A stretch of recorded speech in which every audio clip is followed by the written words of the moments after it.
नमस्कार विद्यार्थियों, आज मैं अपने इकोनॉमिक्स की सीरीज़ को आगे बढ़ा रहा हूँ।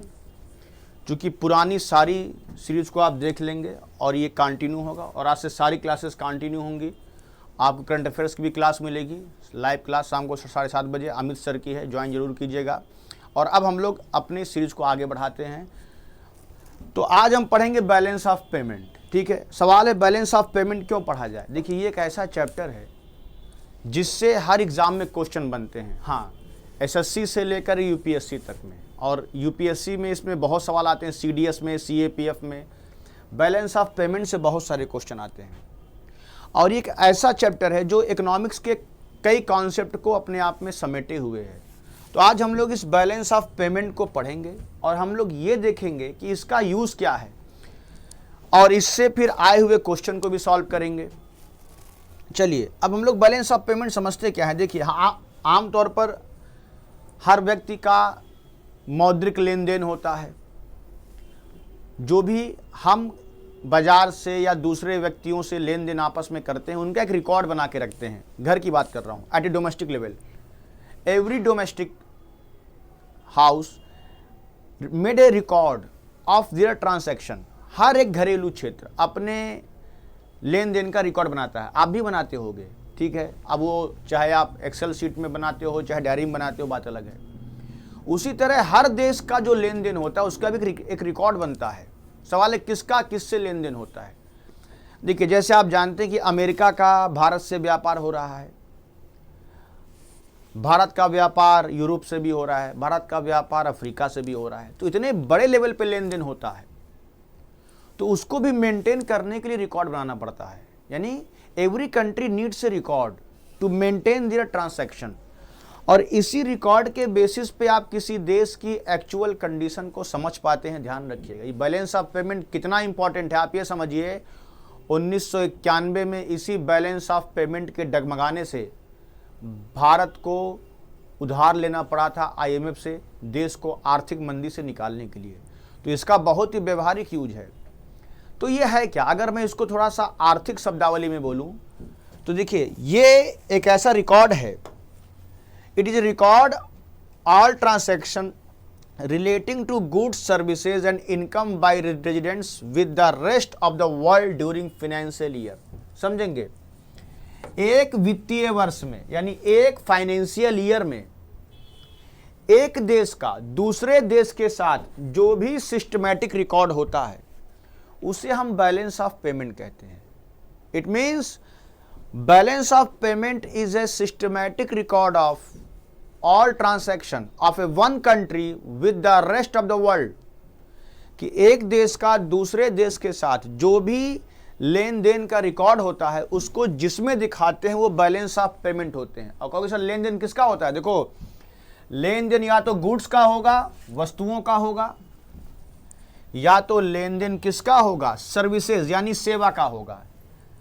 तो मैं फिर बोल रहा हूं, वस्तुओं और सेवाओं का जो भी रिकॉर्ड होता है एक देश का दूसरे देश के साथ जो भी लेन देन हो उसका पर रिकॉर्ड है। कहोगे सर देश के अंदर कोई लेन देन हो, नहीं, देश के अंदर जो लेन देन है उसका रिकॉर्ड बैलेंस ऑफ पेमेंट पे नहीं होता। बैलेंस ऑफ पेमेंट जो होता है वो दो देशों के बीच जितना भी ट्रांसैक्शन हुआ है उसका पूरा एक सिस्टमेटिक रिकॉर्ड है। ठीक है, तो आप ये ध्यान रखेंगे क्या है ये। अब देखिए, अब आप ये देख रहे हैं कि हिंदी में भी लिखा हुआ है। क्या लिखा है, यह एक ऐसा विवरण है जो एक निश्चित समय अवधि के बीच एक राष्ट्र से दूसरे राष्ट्र में सभी लेन देन का रिकॉर्ड है। वही बताया, तो इसको आप ध्यान रखेंगे। बस एक देश का दूसरे देश के बीच में जो रिकॉर्ड होता है लेन देन का, वही है। हाँ, अब सवाल है इसको तैयार कौन करता है। इसको इंटरनेशनल लेवल पे तैयार करता है आईएमएफ, इंटरनेशनल मॉनेटरी फंड। यानी अगर इंटरनेशनल लेवल पे बात की जाए तो इंटरनेशनल लेवल पे इसको तैयार करने का काम करता है वर्ल्ड बैंक। यानी कि at a international level it is prepared by World Bank, but at a domestic level it is, या but at a national level it is prepared by central bank. यानी इंटरनेशनल लेवल पर इसका पूरा maintain करता है IMF, यानी international monetary fund IMF करता है। वर्ल्ड बैंक मैंने गलती से बोल दिया था। इंटरनेशनल मॉनेटरी फंड, अंतर्राष्ट्रीय मुद्रा कोष इसका रिकॉर्ड रखता है इंटरनेशनल लेवल पर। नेशनल लेवल पर जो बैलेंस ऑफ पेमेंट होता है उसका रिकॉर्ड कौन रखता है? सेंट्रल बैंक रखता है। तो सेंट्रल बैंक रखता है, ठीक है। तो ध्यान रखें, हमारे भारत में जो भी बैलेंस ऑफ पेमेंट का रिकॉर्ड होगा वो सेंट्रल बैंक रखेगा। और इंटरनेशनल लेवल पे कौन? अंतर्राष्ट्रीय मुद्रा कोष, इंटरनेशनल मॉनेटरी फंड करता है। तो आपसे मैं एक चीज़ कह रहा हूँ, आप कमेंट बॉक्स में जब जवाब देंगे IMF का हेडक्वार्टर कहाँ है, ये आपको जवाब दे के बताना है कि IMF का हेडक्वार्टर कहाँ पे है, ठीक है। तो आप इसको ध्यान में रखेंगे कौन इसको तैयार करता है, ठीक है। चलिए अब आगे बढ़ते हैं। अब ये है क्या? देखो, बैलेंस ऑफ पेमेंट जो होता है वो किसी देश के आर्थिक स्थिति को दिखाता है। ध्यान रखिए, it reflect the economic and financial condition of a country. ये है क्या? इस बैलेंस ऑफ पेमेंट को देख करके हम किसी देश के आर्थिक स्थिति को पता लगा देते हैं कि वो किस कंडीशन में है, ठीक है। तो आप जैसे देखिए 1991 में भारत का भुगतान संतुलन इतना अधिक बिगड़ गया कि आयात का बिल चुकाने के लिए विदेशी मुद्रा भंडार बहुत कम था। यानी कि आप देखेंगे 1991 में जो भारत में एक बहुत बड़ा इकोनॉमिक क्राइसिस आया था, उस इकोनॉमिक क्राइसिस की वजह थी कि हमारा बैलेंस ऑफ पेमेंट इतना डगमगा गया था कि हमें क्या करना पड़ा था कि हमारे पास जो हमारा फॉरेन रिजर्व, जिसे विदेशी मुद्रा भंडार कहते हैं, वो बहुत कम हो गया था। हमें अपने इंपोर्ट का बिल चुकाने के लिए वर्ल्ड बैंक से उधार लेना पड़ा था। ये ध्यान रखिएगा, 1991 की आर्थिक मंदी जो आई थी उस समय हमारा बैलेंस ऑफ पेमेंट बहुत डगमगा गया था और हमें वर्ल्ड बैंक से उधार लेना पड़ा था और वो कंडीशन अच्छी नहीं थी 1991 में। अब इसीलिए मनमोहन सिंह को याद किया जाता है कि 1991 की उस आर्थिक मंदी से निकालने वाले हमारे स्वर्गीय मनमोहन सिंह जी थे, ठीक है। तो आप जरा इसको देखेंगे तो अब सवाल है सर, बैलेंस ऑफ पेमेंट तो आप बता रहे हैं क्या होता है, लेकिन इसमें होता क्या है, इसमें क्या क्या चीज़ें दिखाई जाती हैं। तो हम मेन पॉइंट पे आते हैं। देखिए, इस बैलेंस ऑफ पेमेंट में क्या दिखाया जाता है। देखो, ये पूरा बैलेंस ऑफ पेमेंट जो है दो चीज़ों से मिलके बना है, एक होता है डेबिट, एक होता है क्रेडिट। वो आगे समझेंगे, लेकिन पहले समझ लो बैलेंस ऑफ पेमेंट में क्या चीज़ें होती है। एक होता है चालू खाता, एक होता है पूंजी खाता, एक होता है विदेशी मुद्रा भंडार। In balance of payment there are three main element of balance of payment. भुगतान संतुलन के तीन मेन एलिमेंट हैं। पहला करेंट अकाउंट, दूसरा है कैपिटल अकाउंट, तीसरा है फॉरेन एक्सचेंज। तो जरा ध्यान देंगे, आपके सामने है ये balance of payment is made, there are three main component of balance of payment है, जिसके आधार पे हम बैलेंस ऑफ पेमेंट को जज करते हैं कि वो किस कंडीशन में है। तो उसमें तीन चीज़ें होती हैं, current account, capital account and foreign exchange. तो इन्हीं तीन चीज बैलेंस ऑफ पेमेंट में यही तीन चीज़ें होती हैं। अब इन तीन चीज़ों में क्या होता है, इन तीन चीज़ों के आधार पे कैसे हम किसी कंट्री की इकोनॉमिक कंडीशन को जज करते हैं। हाउ वी जज the country's economic condition on this three ground. तो अब इस तीन चीज़ों को समझने के लिए we will have to study deep about this three accounts.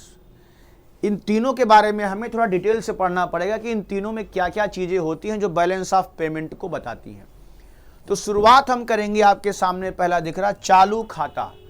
तो शुरुआत हम लोग करेंगे करेंट अकाउंट से कि करेंट अकाउंट में क्या क्या चीज़ें होती हैं, क्या होता है। चलिए आगे बढ़ते हैं करेंट अकाउंट पे। तो अब हम आते हैं करेंट अकाउंट पे, ठीक है। देखिए, करेंट अकाउंट को दो पार्ट में बांटा गया है, यानी current account has been divided into two part. First is visible item, second is invisible item. यानी करेंट अकाउंट में दो चीजें होती हैं, एक होता है दृश्य मद और एक होता है अदृश्य मद। यानी इन्हीं दो चीजों को मिलकर बनता है करेंट अकाउंट। ध्यान रखेंगे, थोड़ा सा इकोनॉमिक टर्म है, शांत होकर सुनेंगे और नोट करते चलेंगे। करेंट अकाउंट में दो चीजें होती हैं, विजिबल आइटम। क्योंकि सर ये विजिबल आइटम क्या होता है, इससे क्वेश्चन बने हैं कई बार एसएससी में कि विजिबल आइटम में क्या होता है। जो भी वस्तुओं का आयात निर्यात होता है, यानी जो all the exports and imports of goods are recorded in visible item. यानी जो भी वस्तुओं का आयात निर्यात होता है उसे हम किस में दिखाते हैं, दृश्य मद में। तो विजिबल आइटम में हम लोग जितना भी गुड्स और सर्विसेज का एक्सपोर्ट इंपोर्ट हुआ उसको दिखाते हैं। इनविजिबल में क्या होता है, इनविजिबल में गुड्स के एक्सपोर्ट इंपोर्ट को नहीं दिखाते हैं, सर्विसेज में आते हैं। इसमें सर्विसेज आएगा, इनकम आएगा, ट्रांसफर पेमेंट आएगा। इसमें क्या आएगा, इसमें सर्विस आएगा, इनकम आएगा और ट्रांसफर पेमेंट आएगा। तो जितना भी इनविजिबल आइटम होता है उसमें 3 चीजें आती हैं, सर्विस, इनकम, ट्रांसफर, पेमेंट। ध्यान रखेंगे, ये बड़ा इंपॉर्टेंट है। विजिबल आइटम में केवल गुड्स और सर्विसेज का एक्सपोर्ट और इंपोर्ट आता है। इनविजिबल में क्या आएगा? सर्विसेज, क्योंकि सर्विसेज का भी एक्सपोर्ट और इंपोर्ट होता है, अभी आगे समझेंगे। इनकम, कोई आपको फॉरेन से पैसा भेज रहा है, वो किस में दिखाएंगे? इनविजिबल आइटम में। ट्रांसफर पेमेंट बहुत पूछा, ये क्या होता है? ट्रांसफर पेमेंट किसका पार्ट होता है? इनविजिबल का। ठीक है, जरा इसको मैं थोड़ा रुक के और कंफर्म कर देता हूं, क्योंकि यहां से बच्चों को होता है कंफ्यूजन। समझिए, अगर हम गुड्स यानी वस्तुओं को अमेरिका से मंगा रहे हैं या यहां से भेज रहे हैं, यानी या हम वस्तुओं का एक्सपोर्ट इंपोर्ट कर रहे हैं, तो उसके लेन देन से जो भी पैसा आया या गया उसको हम दिखाएंगे विजिबल आइटम में। ठीक है, सर्विसेज के लेन देन से, यानी कि कोई हमने सर्विस दी अमेरिका को, या अमेरिका के होटल यहाँ पे आ गए या हमारे होटल वहाँ गए अपने ब्रांच खोलने, तो ये सब सर्विसेज का लेन देन हो रहा है। तो इनसे संबंधित जो भी लेन देन होगा वो इनविजिबल आइटम में। आप कोई बाहर से पैसा हमारे यहाँ आ रहा है, जिसको बाहर से जो बाहरी कंट्रियों से लोग हमारे यहाँ पैसा भेजते हैं उसको रेमिटेंस बोलते हैं, वो जो बाहर से आ रहा है इनकम के रूप में, वो भी हम किस में दिखाएंगे? इनविजिबल आइटम में। हाँ, ट्रांसफर पेमेंट क्या होता है मैं बताता हूं कि ट्रांसफर पेमेंट भी इनविजिबल आइटम का पार्ट होता है। अब ट्रांसफर पेमेंट में क्या आता है ये देख लेते हैं थोड़ा सा, इसको ध्यान, ट्रांसफर पेमेंट बताने जा रहा हूं, ध्यान रखिएगा। ये क्या होता है? देखिए, ट्रांसफर पेमेंट जो होता है ये आप देखेंगे, ये एक तरफा लेन देन होता है। ट्रांसफर पेमेंट देखिए, a transfer payment is a one sided monetary transaction where a party transfer funds to another without receiving any goods. बड़ा आसान है। ट्रांसफर पेमेंट एक प्रकार से एक तरफा मौद्रिक लेन देन है। जैसे ये एक ऐसा पेमेंट होता है जिसके बदले आप कोई सर्विस नहीं देते हो। जैसे मैं एग्जांपल दूं कि अगर आपको स्कॉलरशिप मिल रहा है तो स्कॉलरशिप ट्रांसफर पेमेंट है, उसके बदले आप गवर्नमेंट को कोई सर्विस नहीं दे रहे हो। ठीक है, या मान लो बेरोजगारी भत्ता की बात करें, अनएम्प्लॉयमेंट एड, तो अनएम्प्लॉयमेंट एड जो है एक ट्रांसफर पेमेंट है, क्योंकि आप इसके लिए कोई सरकार को सुविधा सेवा नहीं दे रहे हो। तो हर वो पेमेंट जो एक तरफा हो, जिसके बदले आप कोई सुविधा ना दे रहे हो, उसे ट्रांसफर पेमेंट कहा जाता है। तो ये जो आप देख रहे हो, a transfer payment is a one sided monetary transaction where one party transfer funds to another without receiving any goods, यानी जिसके बदले आप ना कोई सर्विस दिए हो ना वस्तु दिए हो, हर वो पेमेंट, यानी एक तरफा लेन देन है ना। समझिए ना, एक तरफा है कि आपको गवर्नमेंट स्कॉलरशिप दे रही है, आप क्या दे रहे हैं गवर्नमेंट को? कुछ नहीं, ट्रांसफर पेमेंट। गवर्नमेंट बेरोजगारी भत्ता दे रही है, ट्रांसफर पेमेंट। गवर्नमेंट वृद्धावस्था पेंशन दे रही है, ओल्ड एज पेंशन दे रही है, ट्रांसफर पेमेंट। तो हर वो पेमेंट जिसके बदले आप सरकार को कोई सर्विस नहीं देते हो, वो ट्रांसफर पेमेंट की जाती है, उसको ट्रांसफर पेमेंट कहते हैं। तो अगर कोई इस प्रकार का ट्रांसफर पेमेंट मिल रहा है, जैसे मान लो हमारे देश के किसी विद्यार्थी को अमेरिका से किसी वजह से स्कॉलरशिप आ रही है, तो वो ट्रांसफर पेमेंट है, वो किस में दिखाएंगे? इनविजिबल आइटम में दिखाया जाएगा। तो अभी आपको ये समझना है कि जो बैलेंस ऑफ पेमेंट में चालू खाता होता है उसमें किन किन चीज़ों को कहाँ कहाँ रखते हैं। तो ये समझ गए आप लोग? हाँ, अगर बहुत ज़्यादा टफ लगा हो तो एक बार आप देख लेंगे और कमेंट बॉक्स में आप दिक्कत होगी पूछ लेंगे। लेकिन मैंने कहा ध्यान से चलिए, क्योंकि इकोनॉमिक्स के मैं बहुत सारे लेक्चर दे चुका हूँ, अगर आप ध्यान देंगे। और जिन बच्चों ने देखा उनको धीमे धीमे बहुत सी चीज़ों का आइडिया हो गया होगा। और जो नहीं देखे हैं थोड़ा समय निकाल के देखें, मैं इकोनॉमिक्स के सारे लेक्चर को एक प्लेलिस्ट में डलवा दूंगा, तो आप उन सबको पढ़ेंगे तो आपको बड़ा फ़ायदा होगा। ये मैं सारे वो टॉपिक लेके चल रहा हूँ जो एसएससी से लेकर के यूपीएससी तक में आते हैं। तो मैंने कहा था मैं अपने क्लास को, हाँ क्लास थोड़ी गैप हो जाती है, थोड़ा सा रिनोवेशन का काम चल रहा है ऑनलाइन क्लासेस को लेकर के, तो उस चक्कर में थोड़ा सा हम लोग और अपडेट करने का प्रयास कर रहे हैं। ठीक है, तो आपको अब अच्छी चीज़ें दिखेंगी और क्लास उसी तरह से एज यूजुअल कंटिन्यू रहेंगी जैसे चलती हैं। बस आपको ध्यान रहे कहाँ तक क्या क्या पढ़ाया गया है। और अगर किसी को मेरे पुराने इकोनॉमिक्स के लेक्चर नहीं मिल रहे होंगे तो वो मुझे टेलीग्राम पे मैसेज कर देगा, मैं उससे पुराने लेक्चर को अवेलेबल करा दूंगा। वैसे आपको हमारे इसरो एकेडमी के चैनल पे सब मिल जाएगा। हाँ, नहीं मिलेगा तो बताइएगा। ठीक है, चलिए, तो मैंने बताया, अब हम आगे बढ़ते हैं। देखिए, तो अब ये जो चालू खाता, देखो अब देखिए समझिए, ये जो हमारा चालू खाता है जिसमें ये सब हम दिखाते हैं, तो इसमें दो चीज़ें होती होंगी, या तो पैसा आता होगा या पैसा जाता होगा। या भाई अगर हम वस्तुओं को बेच रहे हैं यानी आयात कर रहे हैं तो हम पैसा अमेरिका में भेज रहे हैं। अगर हम अपने गुड्स का एक्सपोर्ट कर रहे हैं तो मतलब पैसा अमेरिका से हमारे यहाँ आ रहा है। ठीक है, तो आमतौर पर दो चीज़ें हो सकती हैं। बैलेंस ऑफ पेमेंट के हर एक अकाउंट में दो चीज़ें होंगी, या तो डेबिट होगा या होगा क्रेडिट। ठीक है, तो समझिए, यानी कि दो चीज़ें होंगी, या तो क्रेडिट या डेबिट, या तो पैसा आएगा या पैसा जाएगा। तो बैलेंस ऑफ पेमेंट के हर एक अकाउंट पे जो भी ट्रांसैक्शन होता है, चाहे वो करंट अकाउंट में हो, चाहे वो कैपिटल अकाउंट में हो, चाहे कहीं भी हो, उस पर जो भी पैसा, जो भी ट्रांसैक्शन होगा उसके दो साइड होंगे। हर ट्रांसैक्शन के दो साइड होते हैं, एक डेबिट साइड, एक होता है क्या लिखा हुआ क्रेडिट साइड। क्रेडिट मतलब पैसा प्लस होगा, पैसा आएगा। डेबिट होगा तो पैसा क्या हो जाएगा, माइनस हो जाएगा। ठीक है, तो आपको ध्यान रखना है कि जो भी गुड्स और सर्विसेज का एक्सपोर्ट इंपोर्ट होगा दूसरे देशों से, उसके वजह से दो तरह का जो है एक्टिविटी क्रिएट होगा बैलेंस ऑफ पेमेंट में। एक होगा क्रेडिट, एक होगा डेबिट। तो मतलब चालू खाते में जब पैसा आएगा तो क्रेडिट, जब चालू खाते से पैसा निकलेगा तो डेबिट। अब यही समझना है यहाँ से। हाँ, एक सवाल आपके दिमाग में रहेगा, सर इसे बैलेंस ऑफ पेमेंट क्यों कहते हैं, ये बैलेंस होता? हाँ बैलेंस होता है। अभी जब मैं पढ़ा लूंगा तब मैं समझाऊंगा इसको बैलेंस ऑफ पेमेंट कहते क्यों है। हाँ, लेकिन ये बैलेंस ऑफ पेमेंट केवल ऑन पेपर होता है, एक्चुअल में डिसबैलेंस भी हो जाता है, उसको आगे समझेंगे। अब देखिए, चालू खाते में घाटा, यह बड़ा इंपॉर्टेंट है। घाटा कई प्रकार का होता है, fiscal deficit, revenue deficit, primary deficit. ठीक है, तो ये सारे डेफिसिट के साथ साथ एक और चालू खाते का घाटा। देखो, अब सवाल है सर ये बैलेंस ऑफ पेमेंट में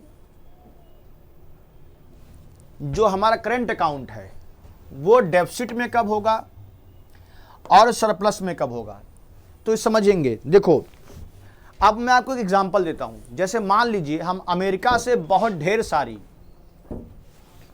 वस्तुओं को इंपोर्ट कर रहे हैं। अगर हम अमेरिका से बहुत ढेर सारे गुड्स को इंपोर्ट कर रहे हैं तो जाहिर सी बात है हमें उसके लिए पेमेंट करना पड़ेगा। तो अगर हमारा इंपोर्ट ज़्यादा है और एक्सपोर्ट कम है तो हम कहेंगे कि सर करंट अकाउंट में डेफिसिट हो सकता है ना। क्यों?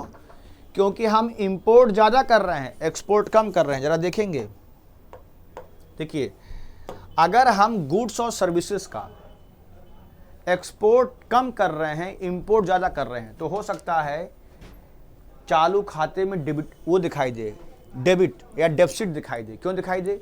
क्योंकि हम बहुत ज़्यादा इंपोर्ट कर रहे हैं। तो यहाँ पे ध्यान रखना है, हमारा बैलेंस ऑफ पेमेंट तब घाटे में जाता है जब हम इंपोर्ट अधिक कर देते हैं और एक्सपोर्ट कम कर देते हैं। और आप ज़रा समझिए, भारत में चालू खाते का घाटा क्यों बना रहता होगा? आप ये जानते हैं कि इंडिया में चालू खाते का घाटा इसीलिए जो हमारा बैलेंस ऑफ पेमेंट में जो करंट अकाउंट है वो डेफिसिट में चला जाता है। क्यों जाता है? क्योंकि हमारा इंपोर्ट ज़्यादा होता है, हम तेल का इंपोर्ट करते हैं, अभी भी गुड्स और सर्विसेज का भी इंपोर्ट करते हैं, एक्सपोर्ट कम है। ठीक है, तो कॉमन सेंस लगाइएगा कि बैलेंस ऑफ पेमेंट डेफिसिट में कब जाएगा? जब हमारा इंपोर्ट ज़्यादा हो एक्सपोर्ट से। और अगर उल्टा हो जाए, एक्सपोर्ट ज़्यादा है इंपोर्ट से, अगर एक्सपोर्ट ज़्यादा हो गया यानी हम एक्सपोर्ट अधिक कर रहे हैं, इंपोर्ट कम कर रहे हैं, तो जाहिर सी बात है कि हमारे पास बहुत ज़्यादा आएगा बाहर से डॉलर, यानी होगा पैसा क्रेडिट। तो अगर एक्सपोर्ट, तो इसका मतलब ये हुआ अगर इंपोर्ट, मैं लिख देता हूं ताकि आप समझ रहिएगा, अगर इंपोर्ट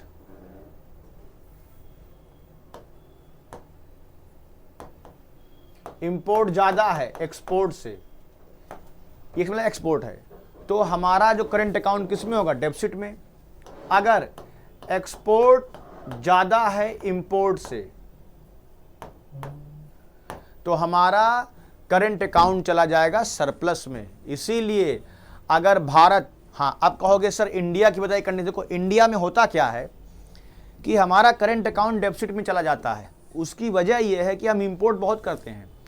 हाँ, लेकिन कुछ ऐसी चीज़ें हैं, जैसे आपको याद होगा कि आज़ादी के बाद इंडिया का सबसे तेज ग्रो करने वाला सेक्टर है सर्विस सेक्टर। तो सर्विस सेक्टर इतना हमारा तेज़ी से ग्रो किया है, खासकर आईटी सेक्टर बहुत तेज ग्रो किया है, तो हम सर्विस में बहुत आगे गए। हाँ, तो करेंट अकाउंट में हमने सर्विस को एक्सपोर्ट किया है, तो सर्विस के एक्सपोर्ट से थोड़ा बहुत करेंट अकाउंट में सरप्लस आने के चांस बढ़े, लेकिन हम गुड्स के मामले में अभी भी हम उतने अच्छे एक्सपोर्टर नहीं हैं। तेल हमें इंपोर्ट करना पड़ता है, तो हम सर्विस को एक्सपोर्ट करने के बावजूद भी हमारा जो गुड्स का इंपोर्ट है वो थोड़ा ज़्यादा है। इस वजह से हमारा इंडिया का करेंट अकाउंट डेफिसिट में जाता है। और 1991 में तो और बुरा हाल हुआ था, क्योंकि 1991 में हमारे इंडिया में जीडीपी बहुत डाउन हो गया था, प्रोडक्शन बहुत कम हो गया था, मैक्सिमम हमारा इंपोर्ट था, एक्सपोर्ट तो हम कर ही नहीं पा रहे थे। तो इसीलिए तो बैलेंस ऑफ पेमेंट जो है बहुत बुरी तरीके से घाटे में गया था, क्योंकि 1991 में हमारा करेंट अकाउंट डेफिसिट बहुत ज़्यादा हो गया, क्योंकि हमें बहुत ज़्यादा इंपोर्ट करना पड़ता था। हाँ, और अभी भी चालू खाते में घाटा है, लेकिन थोड़ा धीमे धीमे कंट्रोल हो रहा है। हाँ, अब ये कम क्यों नहीं हो सकता, या कम हो भी सकता है, व्यवहारिक रूप से इसको कम करना थोड़ा मुश्किल है, क्योंकि आप जानते हो भारत एक ऐसा देश है जो कि समाजवादी ढांचे पे काम करता है। तो भारत को बहुत सारे ऐसे खर्च हैं जो वेलफेयर के लिए करने पड़ते हैं, उसमें गवर्नमेंट को प्रॉफिट नहीं देखना है, वेलफेयर देखना है। तो इसीलिए ऐसे बहुत सी इश्यूज होते हैं जिनकी वजह से हमारे खर्च बढ़ जाते हैं, हमें इंपोर्ट ज़्यादा करना पड़ जाता है, हमें सब्सिडी देनी पड़ जाती है। उन सब वजहों से जो है कहीं ना कहीं चालू खाते का घाटा बढ़ता है। कहोगे सर चालू खाते का घाटा घरेलू खर्च से बढ़ता है कि इंटरनेशनल? देखो, चालू खाते का घाटे का संबंध हमारे नेशनल लेवल के एक्सपेंडिचर से नहीं है। चालू खाते का घाटा जो है वो हमेशा इंटरनेशनल लेवल पर ही होता है, जब एक्सपोर्ट या इंपोर्ट में डिफरेंस होता है। तो जब इंपोर्ट ज़्यादा हम करेंगे तभी चालू खाते, और उस चालू खाते के घाटे को दूर करने के लिए हमें लोन लेना पड़ेगा, आरबीआई से लोन मांगना पड़ेगा, वर्ल्ड बैंक से मांगना पड़ेगा। तो उसका असर कहीं ना कहीं हमारी इकोनॉमी पे आता है। ठीक है, तो अभी तो हमें यही समझना है कि करंट अकाउंट डेफिसिट कब होता है, सरप्लस कब होता है। हाँ, अब समझेंगे कि देखिए 1991 में चालू खाते का घाटा जीडीपी का 2.5% हो गया था। इसलिए भारत को 67 टन सोना गिरवी रखकर वर्ल्ड बैंक से $2.2 बिलियन लोन लेना पड़ा था। लोन, आप समझिए, ये एक फैक्ट है जो इस बैलेंस ऑफ पेमेंट को समझने के लिए है। ये एक फैक्ट है जो इस बैलेंस ऑफ पेमेंट को 1991 में जो चालू खाते का घाटा था वो जीडीपी का 2.5% था, और हमें लगभग 67 टन सोना आईएमएफ के पास गिरवी रखना पड़ा था अपने इस चालू खाते के घाटे को कंट्रोल करने के लिए, और हमें $2.2 बिलियन लोन लेना पड़ा था। किससे? आईएमएफ से। तो देखिए चालू खाते का घाटा कितनी बड़ी चीज है। अगर ये बहुत ज्यादा हो जाए तो किसी भी देश की आर्थिक स्थिति को मतलब कमजोर कर सकता है। तो अब आपने ये देखा कि चालू खाते का घाटा क्या चीज होती है। हाँ, अब आप कहेंगे कि सर ये बताइए चालू खाते का घाटा बढ़ने से क्या दिक्कत होती है। चालू खाते का घाटा बढ़ने से आप मजबूर हो जाएंगे उधार लेने के लिए आरबीआई से, वर्ल्ड बैंक से, और जितना उधार लेंगे उतना ब्याज चुकाएंगे। अब देखो मैं आपको समझा रहा हूं कैसे चालू खाते का घाटा बढ़ने से देश के अंदर कैसे इफेक्ट पड़ता है। अब जरा समझिए, थोड़ा सा मैं इकोनॉमिक कॉन्सेप्ट पे चल रहा हूं। देखिए आप समझेंगे कि जो चालू खाते का घाटा है वो कैसे हमारे इंटरनल इकोनॉमी को प्रभावित करता है, वो समझेंगे। देखिए आप समझिए, अगर करेंट अकाउंट यानी करेंट अकाउंट डेफिसिट बढ़ रहा है, चालू खाते का घाटा अगर बढ़ रहा है, क्या उसको करेंट अकाउंट से बोलते, current account deficit, account deficit, ठीक है, जरा समझिए, जिसे हम कहते हैं चालू खाते का घाटा। अब समझिए कैसे हमारी इकोनॉमी पर इफेक्ट डालेगा।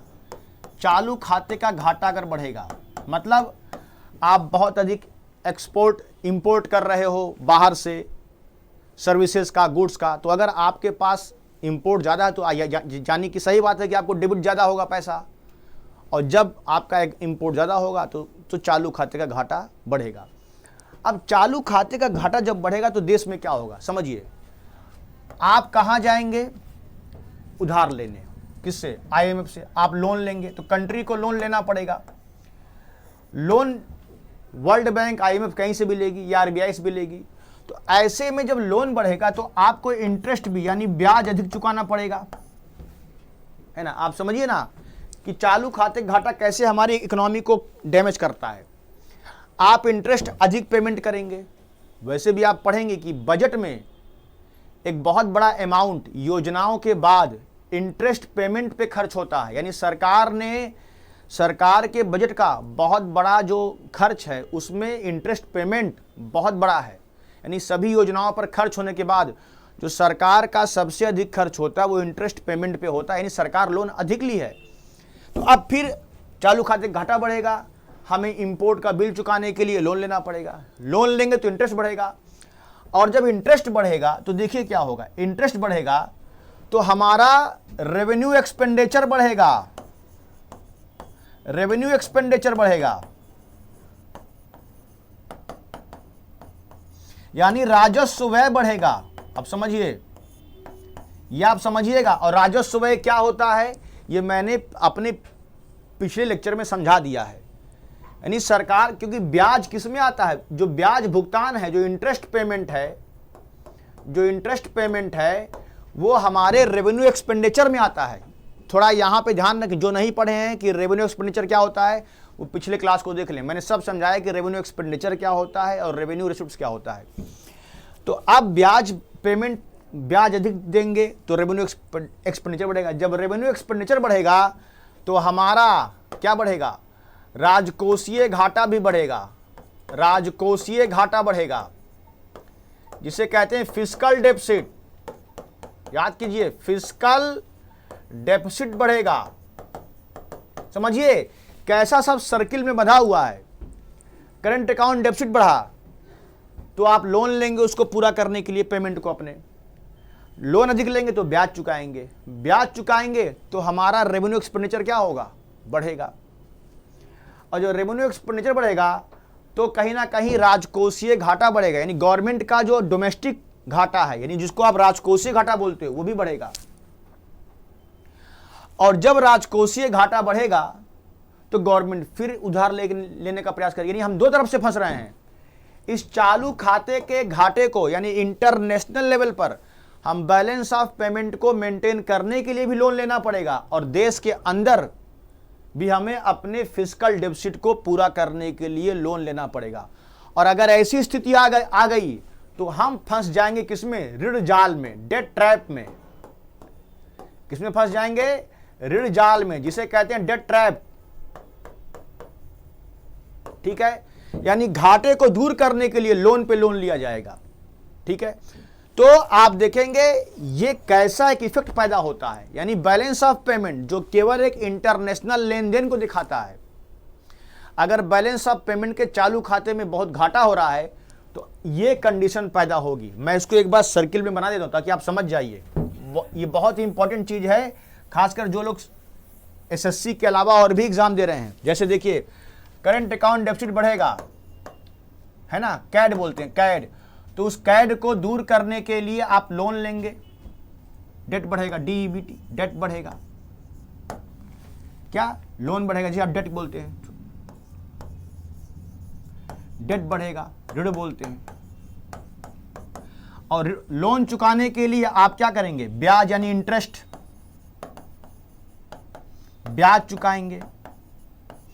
जब ब्याज चुकाएंगे तो आपका रेवेन्यू एक्सपेंडिचर बढ़ेगा, और रेवेन्यू एक्सपेंडिचर बढ़ेगा तो आपका बढ़ेगा फिस्कल डेफिसिट, और फिस्कल डेफिसिट बढ़ेगा तो जाहिर सी बात है, इसका मतलब यह हुआ कि करंट अकाउंट डेफिसिट के बढ़ने से हमारे देश के अंदर फिस्कल डेफिसिट भी बढ़ सकता है।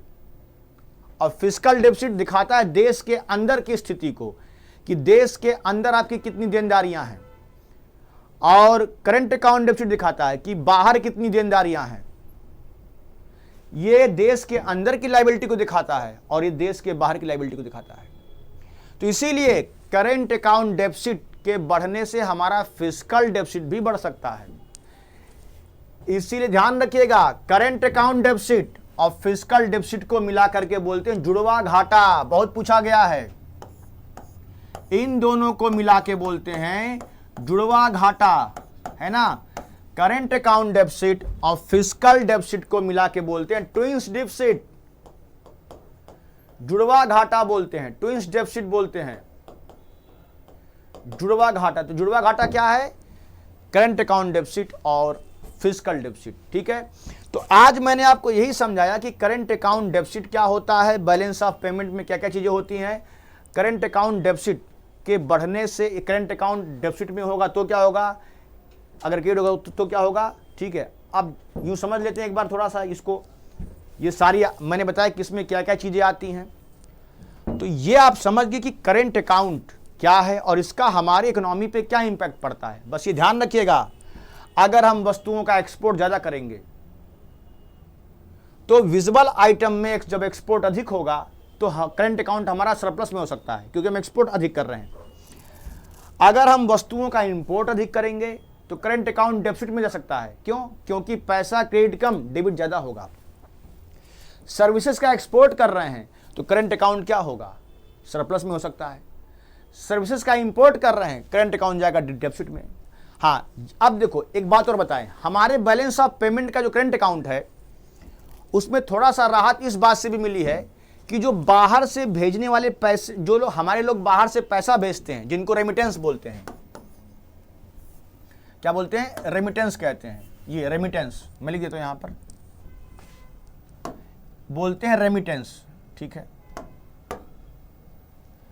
रेमिटेंस क्या होता है, जो लोग पैसा बाहर से भेज रहे हैं, एनआरआई लोग हमारे इंडिया में, रेमिटेंस है।